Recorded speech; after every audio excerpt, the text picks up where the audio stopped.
Davis, and I'm here to give you a recap of tonight's game between the Denver Broncos and the Carolina Panthers. So, with that being said, let's go ahead and get it started. We've had our first game, and now it's in the books. Carolina versus Denver. It was the repeat of Super Bowl 50, and it was all that I expected. But unfortunately for Cam Newton and the Panthers, they come up short once again. The Denver Broncos defeat the Carolina Panthers by 21-20. Unfortunately, Carolina they couldn't close out. They tried a 50-yard field goal which came up wide left, and they couldn't cap off a win. Sorry for Cam Newton and them Carolina Panthers, but it is what it is. It was a great game, just as though I expected. Um, I just don't know. I don't know what to say. It was a great game. It was everything I expected in the game. I thought Carolina was going to come out with the win, but unfortunately they did not. They did not come out with the win. You have to give mad props to Denver quarterback Trevor Siemian. He played a good game for a person who's never stepped on or never thrown an NFL pass in a regular season game. He's never thrown a pass. Now his he had a decent game. He threw 18 balls for 20, or he threw 26 balls. I'm sorry, 18 catches, completions, and he had 178 yards, one touchdown pass, and two interceptions. Cam Newton had 33 attempts for 18 completions, 194 yards, one TD, and one interception. Newton also rushed for a touchdown, which brings me to this right here. Cam Newton is now the and it has now made the NFL record for most rushing touchdowns by a quarterback with 44. He just surpassed Steve Young. Steve Young had 43. Cam Newton came in tonight with the touchdown, rushing touchdown, put him at 44. So congratulations to Cam Newton for that. But unfortunately, he walks off the field with the loss though in the L column. So with that being said, my thoughts on the game. I'm gonna be the game itself. I thought, like I said, it was a great game. It was a real good game. They played as well as I thought they was gonna play. I thought it was pretty much. It almost felt like the Super Bowl in the way they played. Not all the extra added stuff, but just the way the game was played. It was a good competition game. I will say Carolina's defensive line, suspect. Carolina's defensive line is suspect. Cause C.J. Anderson, as you see him over here in the left hand corner right here, C.J. Anderson, he had a decent game. He almost rushed for he was 8 yards shy from rushing for 100 yards. He had 20 carries, was averaging half a first down almost per carry. He had one touchdown. His longest run was 28 yards. Um, the leading rusher for the Carolina Panthers was Jonathan Stewart. He ended up with 64 yards total for 15 carries. Cam Newton had 54 yards for 11 carries, and he was averaging about half a first down every carry as well. And he also had that one rushing touchdown, as we already spoke of. But that Carolina defensive line, suspect. I'm just gonna be honest with you, it's suspect. I'm gonna tell you this why I say it's so suspect at that. For one, how do you allow a fullback, a rookie fullback at that? How do you allow a rookie fullback to rush the ball for a 28-yard touchdown? Andy Jonovich, this was his first NFL game as a rookie, first time touching the ball in a regular season game, and he rushed for 28 yards for a touchdown as a fullback. That tells you a lot about your defensive line. Tells you a lot about your defensive line. But not only that, we had already spoke about. Now I had spoke earlier in regards to my podcast in regards to Carolina starting two rookie cornerbacks. Well, when the game started, they let it be known that it wasn't. It was only one rookie cornerback. The other cornerback was not a rookie. But it was still pretty much the same outcome. Like I said, you got to give mad props. I give mad props to Trevor Siemian for having a decent game. He really had a decent game. I can't lie. I would even go as far as to say that he impressed me. He really did impress me on this game, because I didn't expect him to come out there and do that. This guy came out there and played a decent game. He's from the University of Northwestern. That's where he played at. They say he's used to playing in this type of atmosphere because he went into, I believe it was Notre Dame when he was playing at Northwestern, and went into Notre Dame and got a win for Northwestern over Notre Dame. So this type of pressure and stuff like that wasn't nothing new to Trevor Siemian this like tonight. But before I go any further, let me speak on this. I have to say that tonight's game was probably one of the best presentations of a team receiving the Lombardi Trophy from last year's or from earlier this year's Super Bowl. I like how they did it. They implemented past to present, from Terrell Davis to Demarcus Ware, uh, everybody. They even Peyton Manning, and how what's his name? What's the Denver? Uh, I can't think of the Denver.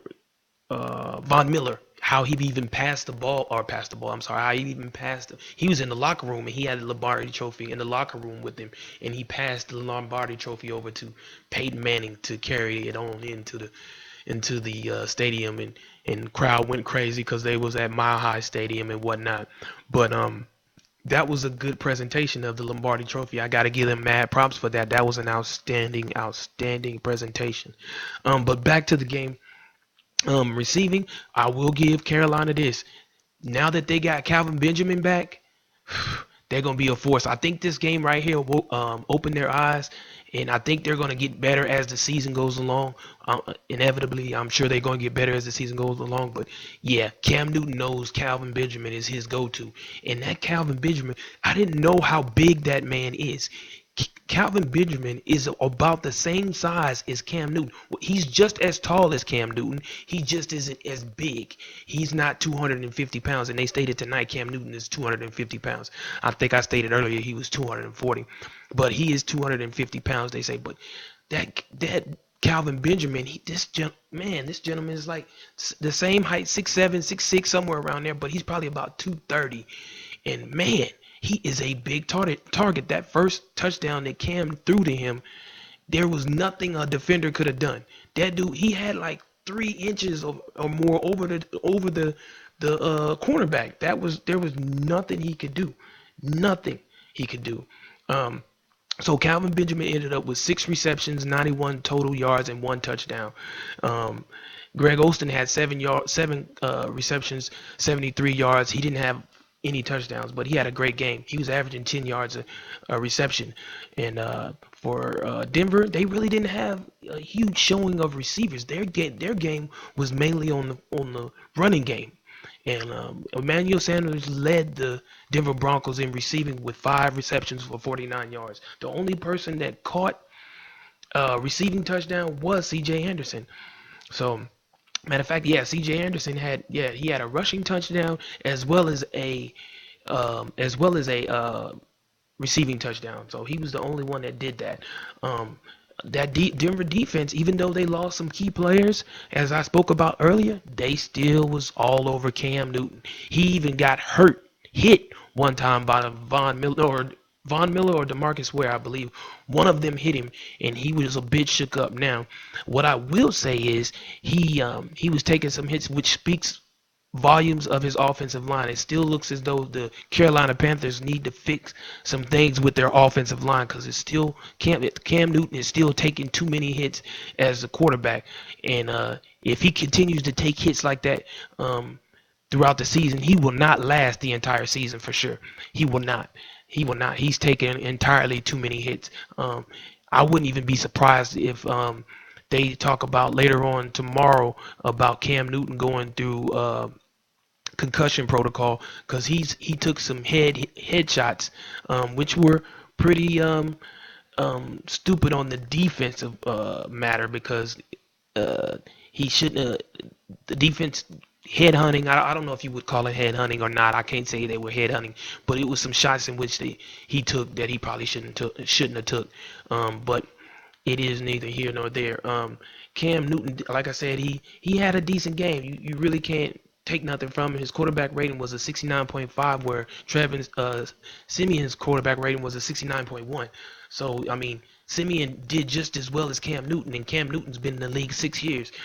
Cam Newton, that one interception, which I will try and show you, just was just too much for him. I mean, you just gotta know that he did what he could do. And with that being said, I don't know. Cam Newton, it's Cam Newton. A lot of people like to make it seem like he's invincible, but he's not. He's not. So let's go ahead and get to this interception in which he threw in the game. This was toward the. Tebow had led him to a playoff win. The momentum. Jettisoned him. That's tipped in the air, and it's picked off at the 43-yard line. Great catch. He broke the ball up. Flag comes into the end. It was as you see the flag. The flag was because of the defense. The play, Chris. Pretty much hitting him late, almost I guess you could say spearing him for the most part, but it was still Denver's ball either way, so it is what it is. Hopefully Carolina can bounce back from this game. I'm sure they will in some way, form, or fashion, but Denver, they went out on top in the beginning of the year in February with winning the Super Bowl, and they start the year off right with going out with the win 21-20, and now they're 1-0 already. And the Carolina Panthers have already tied their loss column. Well, I won't say they tied their loss column. They tied their loss column before the Super Bowl. They only had they went 15-1 outside of the Super Bowl, but so they tied their loss column in that aspect. But again, it was Thursday night football. You could never expected anything else any more than that. A 21-20 victory for the Denver Broncos over the Carolina Panthers. A great game. A great game. Well, with that being said, I'm going to go ahead and close this out. This is your boy from the Power 3 Podcast, Sean Bishop. Again, I thank y'all for watching. I thank y'all for tuning in. Y'all should see me here real soon. In regards to tomorrow, I will probably be on here talking about the college games that are about to come up on Saturday, on September the 10th. And then I'll probably be here on Saturday talking about Sunday's game of the NFL. And definitely don't forget about Sunday as well. Sunday evening or Monday, I will definitely be talking about my favorite show on Stars, Power. Again, this is your boy Sean Bishop from the Power 3 Podcast. It's your boy. I'm out. Have a great night.